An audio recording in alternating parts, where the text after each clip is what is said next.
गोटे मार दुख आपण मैंने बुझी पारुथिबे। मो पुओ को इतकी भल पाइबा देइछंती मो ओडिशावासी, ओडिशा बाहर भी से जिनस को देखी आहरी मो हृदय फाटी जाउची कि मो पुओ एतिकी लोकों हृदय अच्छी।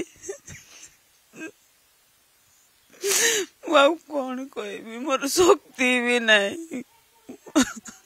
से तो बहुत जगह कहे मुझे जाए बंची थी मो ओडिशावासी गीत गाइबी बोली कहूतिला, लोकंकर सेवा करी कहूतिला। मो पुओ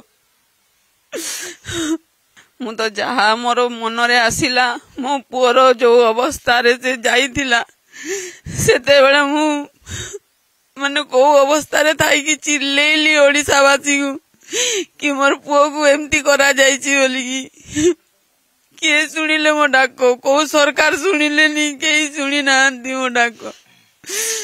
तो मु जहा भी करिबी मो गोटे माँ मो सहित मो पब्लिक मो ओडिशावासी जदि साथ देबो मो पुओ को न्याय मिलवा पाई मु लड़ीबी। एबे नुह ता कार्य सब सरी जाऊ, प्रार्थना शांति प्रार्थना सरी जाऊ तापरे मु आसी।